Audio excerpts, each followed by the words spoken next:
everyone. um, my name is Gayle Forman. I think Lisa already said this, but just to give you a quick introduction, I graduated in 2014 with my BFA from the glass department.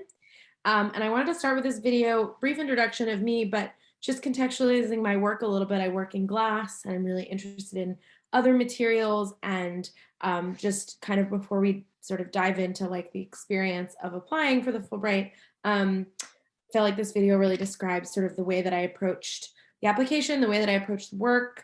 I'm really interested in finding spaces of sort of like malleability, the wiggle, and this happened to be a video installation that I found while I was in Brazil that I loved. So it's nice to be here, and hopefully, I can share my experience and, perhaps answer some questions about what you're going through and what you're thinking about. So I am just going to start with sort of like the seed of the idea for just to give a sense. I actually tried to start a Fulbright application in 2013 before my senior year at RISD. Not actually for Brazil, where I ended up going, but for a different place. And it just didn't end up really going anywhere after a few meetings, because I just didn't have like an anchor that I felt like I could really build an entire proposal from. And so I just wanted to start. This image is from an interview from an online magazine that I found in late 2016, early 2017, when I started to kind of restart the process of deciding, okay, I think I want to apply for a Fulbright. I'm going to do some research. And I happened upon this article through looking at some artists that I had liked in undergrad, and sort of like digging back into, just the internet and seeing what I could find about different artists that I was interested in, areas of the world that they were based in, just sort of anything that I could was really trying to cast a wide net. And I happened upon this article. The Campana brothers are designers, and Vic Muniz is mainly an artist, both from Brazil. And this interview was a conversation with all three of them. And in it, they talked about this sort of really uniquely Brazilian concept, this sort of word that ended up really anchoring my entire project proposal, that I was able to sort of combine my interests in material and actually working with, I'll skip to the next slide, but working with the designer studio and some other institutions. But just to give you a sense of like, sort of the inspiration can strike from many different places. And so when we're thinking about the application, this is just, I want to show this because this is my entire Fulbright folder of like documents and drafts and brainstorms. And we're not really talking about this, but I will encourage that if you can keep even your drafts and inspiration organized, it's really helpful. Even in years past, now I'm a few years out from doing the Fulbright, but all of the writing that I did for that and just the gathering of my ideas, I often refer back to that organization for projects I'm thinking about now. So I thought it was a relatively good visual aid to kind of show that, starting organized from the start is really helpful. But yeah, in terms of sort of what I sort of pulled out as the big major things that I could sort of speak to about the application process. So I sort of gave you a little sense of timeline that I started years before, kind of halted, restarted, and I really, started researching end of 2016, early 2017, so that I could really kind of like ease into my thought process and try to kind of like, cast as wide of a net as possible in terms of areas of the world, interests that I had. And then once I really had a start, like a sort of anchor point, that ended up being sort of the Campana Brothers studio and the sort of like relationship of materials and reuse that I sort of felt like I found in Brazil. Then starting the statements kind of happened in tandem with what I'll talk about a little bit more as sort of finding the affiliation. So I want to mention that I had no previous experience or relationship with Brazil. I hadn't ever been there before. I didn't have any sort of, professors or friends or colleagues or family. And so it was really starting from scratch in the sense of really looking to every possible resource I could think of, any possible connection.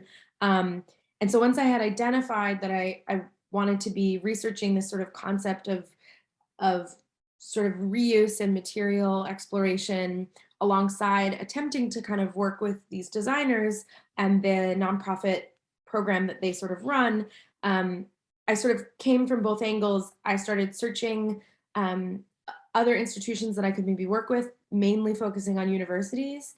Um, and really, honestly, kind of cold emailing folks and trying to kind of present as short of a little intro paragraph as I could to give a brief overview of, please email me back and we can talk more. But here's just a really introduction of what I'm hoping to maybe work with you on, up to then including sort of thinking of everyone that I knew that had a connection to these artists and designers. And I was able to make connections through like a friend of mine from RISD who had a relationship with a gallery in the US, who also represented the artists, who got me in touch with their friends. So just sort of an encouraging note of like also being expansive about um, how you can get in touch with people, even despite, like it can feel like there are many like degrees of separation away from you, but slowly, with a little bit of time and a little bit of sort of kind of being open to sort of thinking about all the ways you might be connected,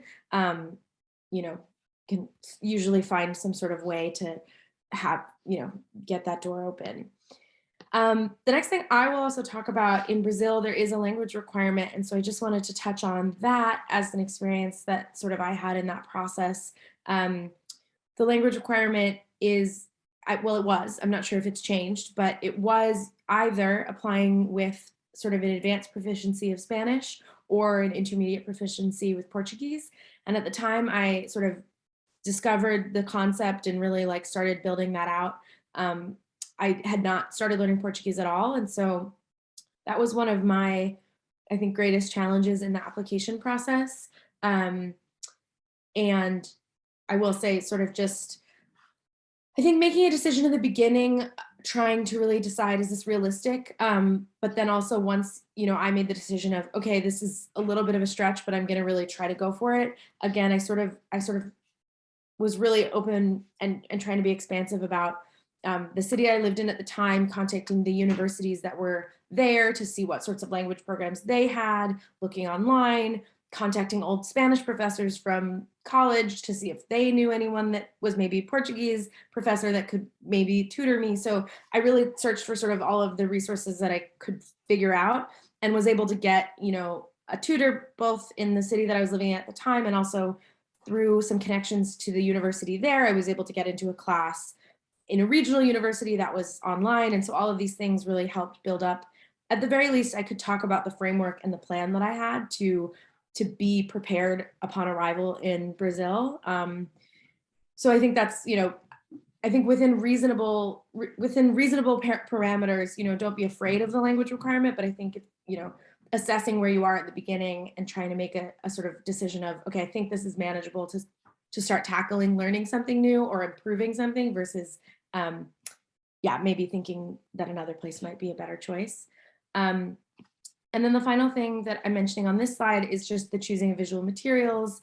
I really tried to balance. I have a practice that sort of spreads between design, craft, and sort of fine art. And so I really tried to choose a selection that I thought would speak to both like a background in sort of sculpture and fine art, and also my desire to integrate design into my practice. And now I'm just going to kind of go through working with my affiliations. So this is a number of slides and video of working with the studio, the Campana Brothers nonprofit that really does a lot of interesting projects working with communities to sort of take materials and turn them into sort of new design objects, or simply creative exercises.